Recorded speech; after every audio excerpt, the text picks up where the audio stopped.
Divide 32 into 4 parts which are in AP.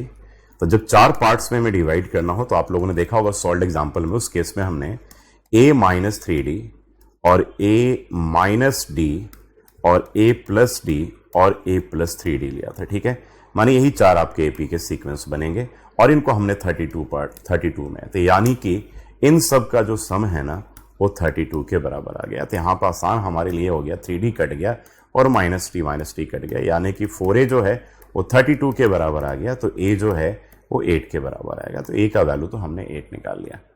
ठीक है, अब कह रहे हैं कि in which such that product of the extreme to the product of mean.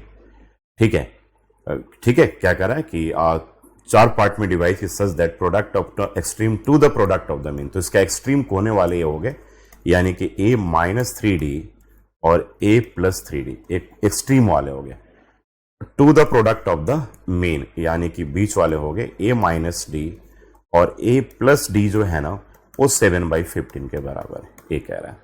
अब a का वैल्यू ऑलरेडी हम निकाल चुके हैं, a minus B a plus B में पुट करेंगे तो a square minus A 9d square हो गया और a square minus D square हो गया, दैट इक्वल्स टू 7/15 के इक्वल आ गया। a का वैल्यू 8 है, दैट मीन्स कि 64 माइनस 9d स्क्वायर हो गया और यहां भी 64 माइनस डी स्क्वायर हो गया, दैट इक्वल्स टू 7/15 के बराबर आ गया। अब हम क्रॉस मल्टीप्लाई करके क्या करेंगे, डी की वैल्यू को फाइंड कर लेंगे बड़े आराम से। ठीक है, तो चलिए अब हमारे पास ये आ गया, अब इसको हम निकालते हैं। 15 से मल्टीप्लाई करेंगे 64 माइनस 9d स्क्वायर को और 7 से मल्टीप्लाई करेंगे 64 माइनस डी स्क्वायर को।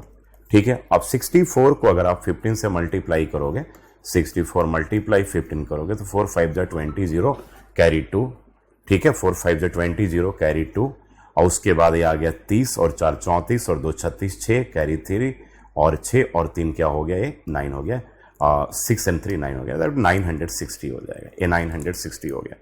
तो 960 आ गया, माइनस 15 को 9 से करोगे 9 5 जा 45 5 और कैरी 4, 9 और 4 2 होता है 13, 135 जो होगा ये डी स्क्वायर हो गया। 7 4 जा 28, 8 कैरी 2 7 42 और 2 44 448 माइनस जो होगा 7d स्क्वायर हो जाएगा।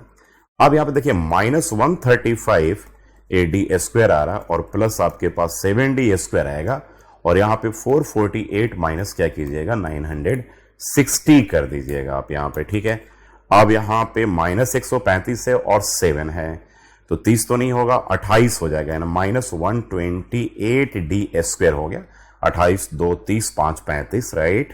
और 960 से आप क्या करेंगे बच्चों, 448 को माइनस कर दीजिएगा, यहाँ पे 2 बचेगा, 5 से 4 गया तो 1 बचा, 9 से 4 गया तो 5 बचेगा, यानी कि ये आएगा आपके पास माइनस 512। एक बार फिर से ऐड करके चेक कर लेंगे, 5 4 900 और 50 और 960 हो गया राइट, बिल्कुल। कब अब यहाँ पे डी स्क्वायर जब हम निकालेंगे तो ये 512 अपॉन 128 के बराबर आएगा। अब चेक करना है कि 4 से डिविजिबल है, 4 8 9 10 11, हाँ ठीक है। तो ये 4 3 जा 12 एंड 4 2 जा 8 एंड 4 1 जा 4 और ये बचा 1, 4 2 जा 8 9 11 3 28 आ गया।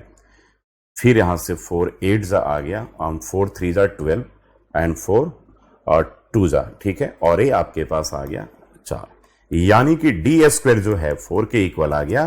तो बच्चों डी जो है ना that equals two plus minus 2 के बराबर आएगा। अब एक क्वेश्चन लेंदी कैसे हो गया जरा देखना है, ये आपके पेपर में 4 मार्कर क्वेश्चन के कैटेगरी में या क्वेश्चन पूछा जा सकता है। तो ए आपके पास 8 है। अब देखिए, अब हम यहां पर क्या करेंगे, आप पहले ए को 8 ले लेंगे और डी को हम क्या करेंगे पॉजिटिव 2 ले लेंगे। ऐसा लेने पे अब जो हमारा एपी जो हमने क्या लिया था, सबसे पहला term a minus 3d, a minus D, a plus D और a प्लस क्या था 3d, यही था ना। चेक कर लो, आपने शुरू में हमने टर्म्स ले रखे थे a minus 3d, a minus D, a plus D और ठीक है a प्लस 3d, बिल्कुल चेक कर लीजिए, a minus 3d, a minus D, a plus D, a plus 3d, बिल्कुल यही था, परफेक्ट। चले जाओ यार, अब इसमें हम एपी को निकाल लेंगे, यानी कि पहले 8 माइनस 6 हो गया तो ये 2 हो गया, फिर 8 माइनस 2 हो गया तो ये आपके पास ये माइनस डी है ना, तो ये आपके पास 6 हो गया, फिर 8 प्लस 2 हो गया तो 10 हो गया, तो 2 आ गया, 6 आ गया, 4 10 आ गया, और 8 और डी आपके पास 3 2 जा 6 हो गया, तो 14 हो गया। चेक करो, पहला एपी का जो ऑर्डर बनेगा 2 6 10 और 14 बनेगा। लेकिन अगला केस लेंगे जो हम, वहां भी ध्यान रखना हमें, ए हमारे पास 8 हो गया और डी हमारे पास -2 हो गया। इस केस में जब हम चेक करेंगे तो a माइनस 3d यानी कि 8 माइनस 3 इंटू -2, तो ये आपके पास 8 प्लस 3 2 जा 6, तो ये आपके पास 14 आएगा। दूसरा जब चेक करोगे तो a माइनस डी, अब जब चेक करेंगे तो 8 माइनस डी क्या हो गया, -2, तो ये आपके पास 10 आ जाएगा। चेक करो तो 14 10 6 और 2 आएगा। तो यानी कि जो एपी जो बनेगा हमारे पास वो या तो 2 2 6 10 14 बनेगा, या जो बनेगा 14 10 6 और 2 बनेगा। ये दोनों आपको लिख करके और एक्सप्लेन करके दिखाना पड़ेगा। अगर आप एक पार्ट को लिख दिया, इस पार्ट को नहीं लिखा, तो आपके मार्क्स आराम से कटेंगे। वहां पर ध्यान रखिएगा, ठीक है।